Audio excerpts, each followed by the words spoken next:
Hello, everybody. Everybody watching on twitch.tv/Vince Russo Live, and everybody watching on a live YouTube stream. I am Vince Russo. I'm here with the great Billy Body. This is the Nitty Gritty Dirt Show. We're going to give you a little preview of what's happening over on patreon.com/Russo TWC today. Billy, what's going on, my friend? My own kid just popped me because I've just set these backgrounds up. I'm using his room because he has more of the wrestling stuff now. Right. And behind me, he's changed Drew and Bobby Lashley and put the title on him. I don't know why that made me laugh. I've just seen that he did that like doing the show. I never noticed before. He had Roman and Drew at the top, and they both had their championships. Right. He's like configured it by himself. I didn't do this. I've just seen it now, like in the reflection. It just made me laugh that he did that. I don't know why. Did Austin have a better week this week?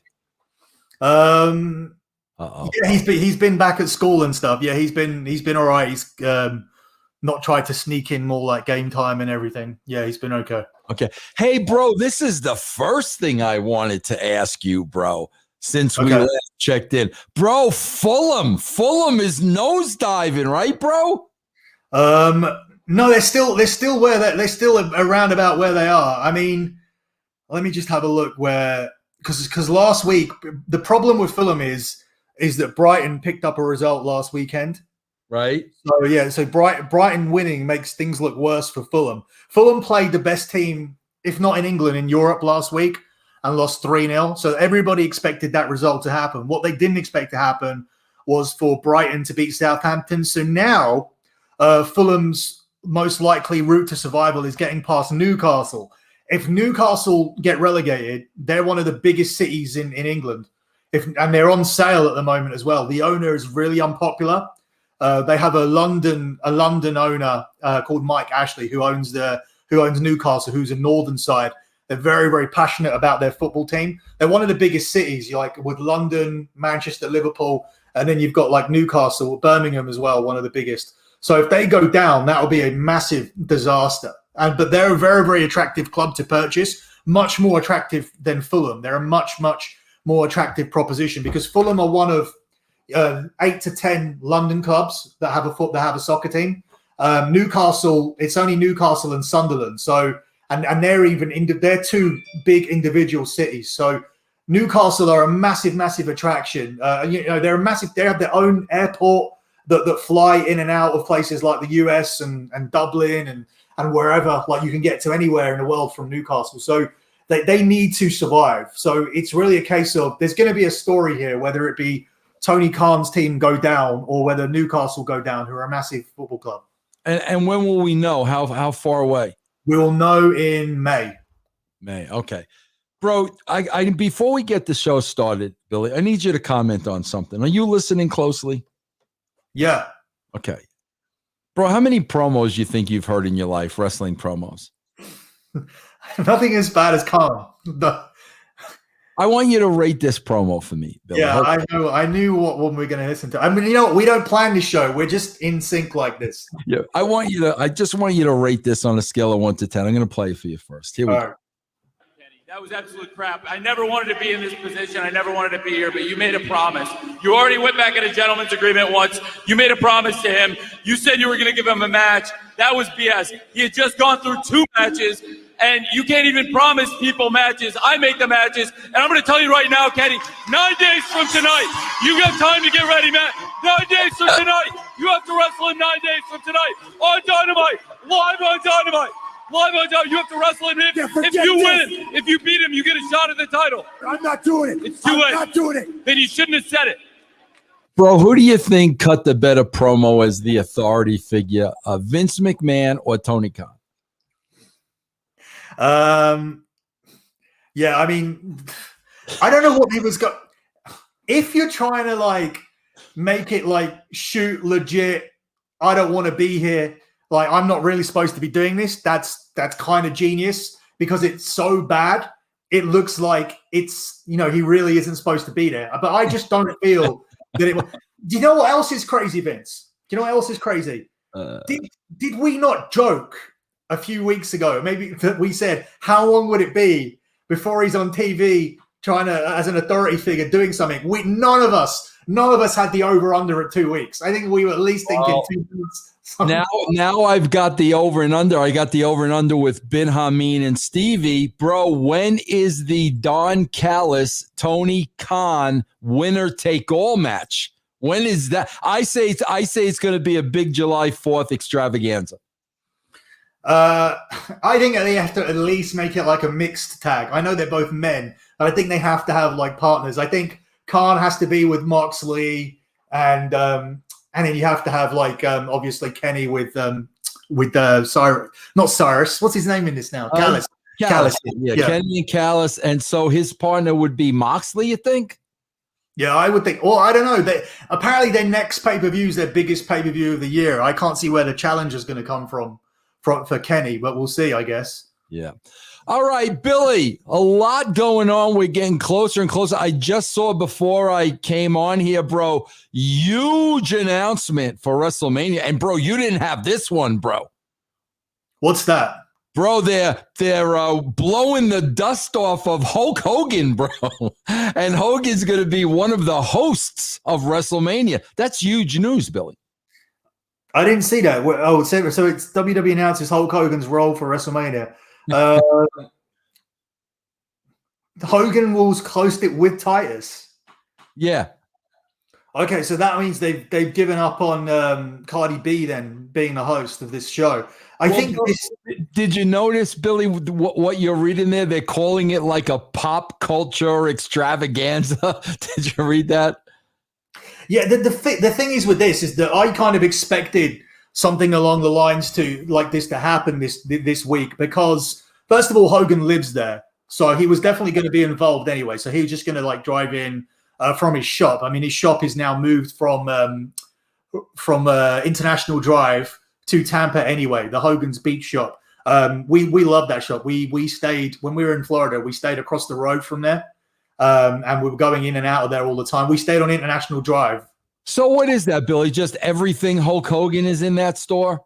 Yeah, everything Hulk Hogan in that store, even like cars that we've seen on WCW. You can see the store in the background. Well, oh wow, okay, that's cool, bro. So like that is our number one favorite photo. So he sells all his merch there. It's like all Hogan merch. Yeah, Hogan like as allowed. There's WWE merch there, like the current figures and everything like that. But it's a lot of like signed Hogan stuff, signed Hogan, Jimmy Hart stuff that you can buy. I've spent a fortune there. I mean, I met Hogan and got loads of stuff signed, and I still ended up buying things with Hogan, Andre, Lunchbox. I think I did about $2,000 in the store. Wow! But about 400 of that though was to meet Hogan. One for me, one for Austin. So is he like there quite often? Does he kind of hang out there or what? Yeah, there's a lot. Well, he got a guy that runs it. I've forgotten his name now because they were sorting us out. The Dirty Sheets got to talk to Hulk Hogan for 5 minutes, and I can't remember. Don, I think his name is. Jimmy Hart also works for him. So Jimmy Hart's involved in running the store. So Jimmy Hart works for Hulk Hogan, and Hogan's in and out for the signings. So there's regular signings there all the time. At the moment, they're doing virtual signings. I'm plugging Hulk Hogan's Beach Shop now. That's okay. That's fine. The virtual signings, normally like virtual signings are just a way to get by at the moment where you think, oh, you know, the virtual signings is not something that I want. I've met Hulk Hogan multiple times. I'm interested in buying the virtual signing because it's a 2-minute recorded online conversation like me and you are having that you get to keep. I can't keep any of the other conversations me and Hulk Hogan have had. Me and Hogan have spoken about my Hogan tattoo, which he signed as well. You get that in shot. Yeah, the tattooists on International Drive tried to charge me $400 to get the tattoo done because I think they knew that I needed to wash it off at some point. So they figured, oh, we'll get $400 out of this guy because he needs to get it done right now. He can't go home with that tattoo. So a couple of them had the same idea. In the end, I just bit the bullet. I paid $200 to get 30 minutes of work done. Here, the normal standard price of a tattoo is £70 an hour. And these guys were trying to charge me $400 to get a 30-minute autograph, like overlined. But yeah, I mean, I had that before in Miami as well, because I got the same thing up there with Tyson's autograph on top of Tyson. Yeah. So I did. Jackson's the only guy I didn't get. Like, it's too late. It's gonna happen. But yeah, so the interactive signing is like 2 minutes with Hulk Hogan, and you get the video across, and you get the Winged Eagle replica belt. So it's $1,000 for 2 minutes with Hogan. You get the video and the beautiful like Winged Eagle belt signed and sent to you. So I think once I paid for everything that I need to get done in this flat, because I just moved in, I think I might get myself that, and I'll send you the video. Nice, bro. I gotta tell you, I swear to God, Billy, I am not BSing you. I would have had a great relationship with Hogan, I believe, if it was not for Eric Bischoff, bro. Eric Bischoff was always in the middle of it, stirring him up. Every time I got to have one-on-one time with Hogan, whether it was in person or on the phone, we were 100% fine. Every time Eric was involved, it was trouble, bro. It was trouble. I wish I could have got to work with Hogan without Eric being involved. Did you not work with him? Oh, was Eric involved again when he came back in TNA? Yep. Yeah. Yep. So, what did you think of Eric Bischoff being a Hall of Fame? Bro, listen, I'm the kind of guy, bro, that listen, man. Whether I get along with you, I don't get along with you, we have personal, professional differences, whatever. Bro, the guy was so happy to be inducted in the Hall of Fame that he was literally speechless. Bro, it makes me happy that guy's that happy and it means that much to him. I know how important it is to him. Bro, it would be like the same for Bruce. Bro, that stuff just means the world to those guys. So I'm happy for him, bro, because I know it means a lot to him, you know? I just think it's odd he's currently doing stuff with AEW. That was the only odd part I mean, Eric Bischoff going in was inevitable to me, but the doing it while he's working for AEW just seems a little odd. One thing I was in the middle of talking about, in regards to Hogan coming in and them not going for a Cardi and everything like that, I think that may be down to the authorized attendance that we're going to talk about on the other side, because I got some news on the authorized attendance and what the problem was with that. I got loads of Mania news this week. It's such a shame. Just before we finished our show, we would have had the exclusive of exclusives, and I emailed it to you the next day after the show. Do you remember? I emailed you about the plans, and now it looks like this is what it might be happening. Do you remember I sent you an email? I don't know if I got that email, Billy. Let me see if it actually got through to you. I sent you an email this week, and I sent it to you literally a few days after the show. God, maybe you're right. Oh, no, yeah, Sunday night. I got it here. I don't remember seeing that unless it went to my spam for some reason. It says WrestleMania got changed again, 2 laughing faces. Then I can't read the rest because it involves who I got it off. But it basically was saying that the changes that were happening to Mania, and we'll talk about them on the other side. But I just wanted you to acknowledge the email, because it was literally just after our show. Just after our show came out. So we just missed this, but it was like really like big news, and it's news that's playing out on TV now.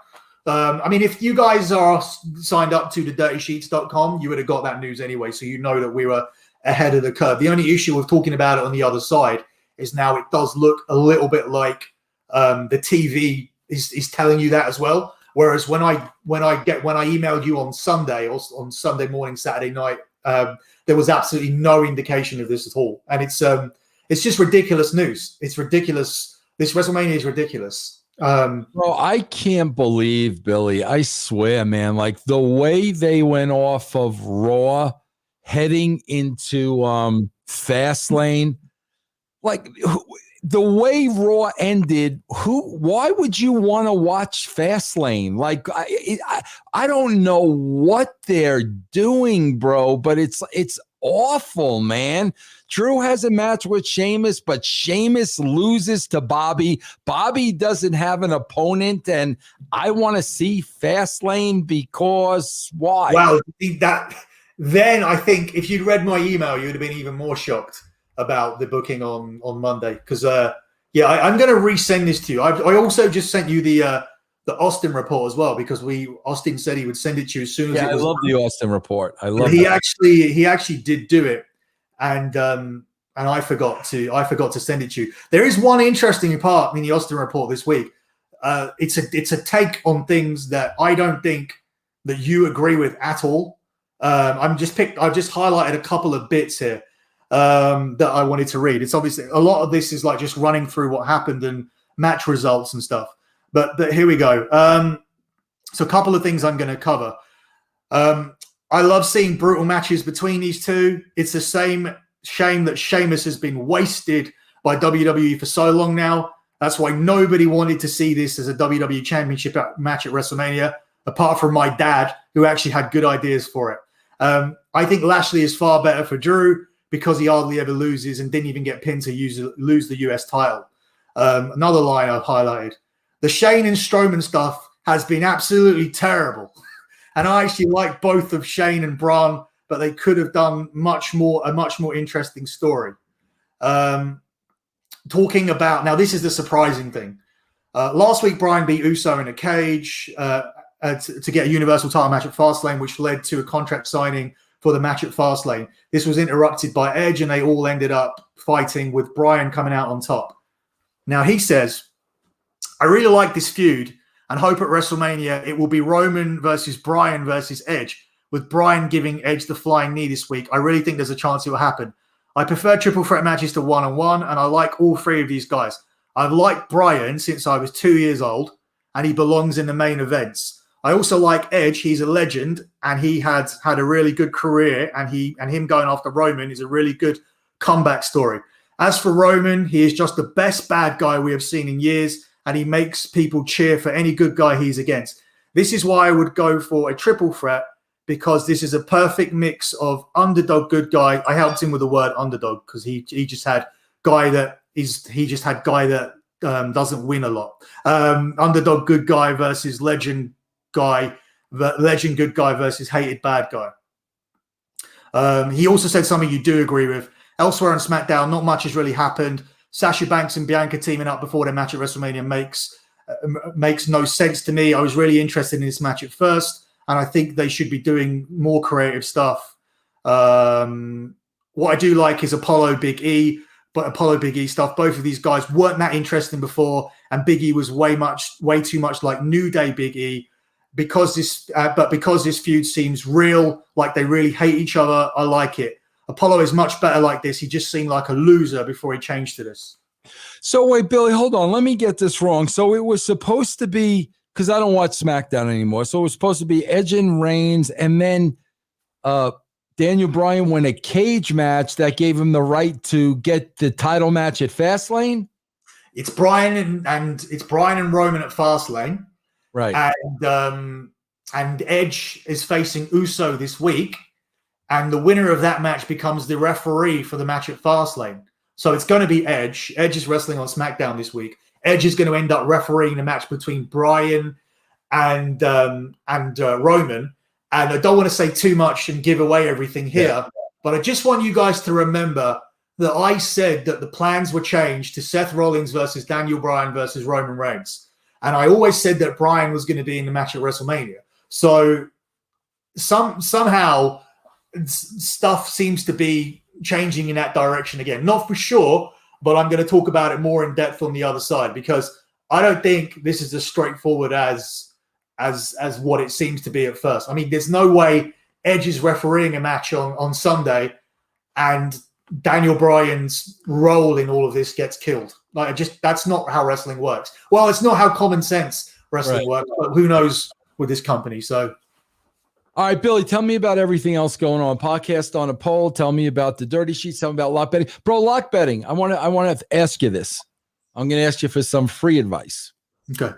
I like at the beginning of the year to pick a World Series winner, but not a favorite. Like, spend some money and give me somebody that's, not the Yankees or not the Dodgers, but somebody that I'll win a little money on.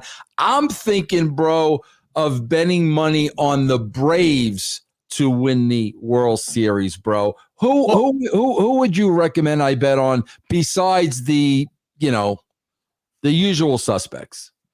I don't think you can dismiss the Yankees as a solid favorite in this year and say that you're not going to win a lot of money on them. The Dodgers.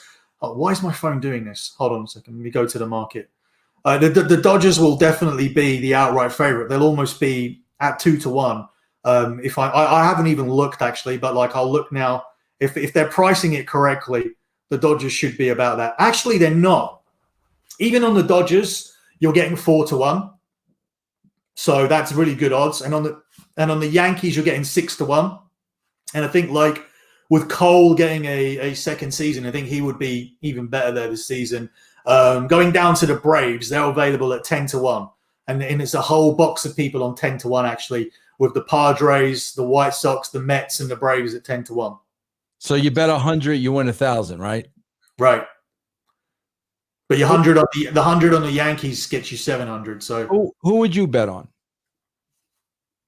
I try not to be like biased, but like I still think it is hard to bet against the Dodgers really, because they win so many games in the regular season and then they secure the seeding that makes it easier for them to end up in the World Series. But I don't know, like the Yankees last year lost too many games in the middle of the season, which gave them a difficult route to the World Series. But I would think that they're a team that can beat the Dodgers, in a series. But I don't know. It's hard to look past the Dodgers. It's hard to like find. The thing with baseball is with the outright market. It's the same with the Super Bowl. I think there's always value when it starts. Like getting a favorite at 4-1, I think is good value. You're not going to get that in soccer. You're not going to get that at all. If you look at the odds now for the Champions League, you have a team at 2-1 and then a second favorite at 3-1. So you don't get that in soccer. It's really only in the US sports that are wide open, and that's because of the draft, all the drafting system and everything that you have to keep things fair. In soccer, the richest teams win. The richest teams can buy all of the players they want from the weaker teams. If you're a lower team down in Germany or France, and you breed a player from 8 years old and you turn him into a superstar and he's like 20 years old and he's phenomenal, you're going to lose him. You can't keep him in this sport. It's very unfair. But like the American way is not like that. Like the number one draft pick goes to the team that was finished 32nd in the NFL. But that's how you keep things fair, which is why we have this kind of pricing all the time. Like in the bottom team now, let's say it's the Jags, regardless of Tony Khan, they could win a Super Bowl in 4 or 5 years' time if they get all of their draft picks and coaching decisions correct. It's not going to happen, but it has happened before. Teams have come from nowhere and they've been, we've seen teams regularly with 4-12 seasons or whatever end up winning Super Bowls. So. Yeah. All right, so tell everybody about Lock Betting, podcast on a poll, Dirty Sheets. Go ahead, bro. It's all yours. I'll skim through Lock Betting because I'm not recommending people really sign up unless you want to sign up for Fastlane. But it's the 19th of the month. Best time to sign up. Despite last month, we made a ton of money at the end of the month. The best time usually to sign up is at the start. But it's lockbetting.com. We have 93 months of consecutive track transparent profit. The P&L at SGP Soccer and my Twitter account is always the is always the pinned tweet from the previous month. So that's lockbetting. That's lockbetting.com. My other site is thedirtysheets.com. That's where I break my wrestling news for just $5 a month. And there's going to be a price change on that soon. There's also a combat package there, which is $40 a month. And that will get you UFC boxing and WWE. So you can get that in time for Fastlane as well. And WrestleMania is not that far off from Fastlane. We know that because we are having to do 2 podcast and a poll episodes very, very quickly. One of those episodes drops. That's a really good segue by me. The podcast and a poll, the March episode drops on Sunday. That's looking at March 1997, where Vince is now a part of the creative team, but not as story would have it in terms of where they tell you that Raw magazine was chucked down and he automatically became the head writer. There's a period here of sitting back, learning the role, butting heads with people. There's clearly people, in my opinion, this is me saying it, not Vince, the people that don't want him there.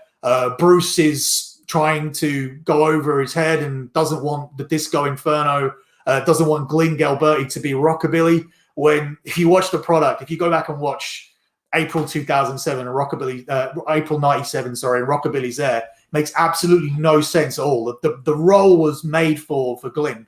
And people are going over his head. Cornette doesn't want him there. So Vince talks about all of that stuff coming in March 97. It's also WrestleMania month, WrestleMania 13. Plans for Austin, formation of the Hart Foundation, what he thinks of the signing of Ken Shamrock. All of that is on the March 97 episode, which is available on Sunday. If you want to get it now, go to podcastonapoll.com there, which is the Patreon page. You can listen to the episode right now. You can also listen to all the bonus episodes, all the spotlight previews, which is Vader, Undertaker Part 1, Linda McMahon, Ultimate Warrior, and Psycho Sid. All of these bonus shows and videos of all of the shows that we've done so far exclusively at podcastonapoll.com. 30 sheets. I did it in the middle. Austin's Toys. Yeah, Austin's Toys is my son's Instagram. He's changed it because he's got older and cooler all of a sudden over the last week. It's Austin's Toys and Games. He wants to do some video. He wants to review some video games now for people and talk about that. I told him not to do it, but I told him he had a really catchy name, really good handle. But these are what kids are like. If you'll have them, you'll know what I mean. So yeah, he's but he's at Austin's Toys and Games now, so he's going to be mixing it up a little bit, talking about his video games and everything as well, because there's a new season of Fortnite that came out this week. So that's why he's doing that. All right, everybody, we are going to go jump over on patreon.com/Russo TWC. Now, Billy's going to give you all the hot news, the latest on WrestleMania, what we're going to be looking at. Just go over to patreon.com/Russo TWC. We will see you on the other side.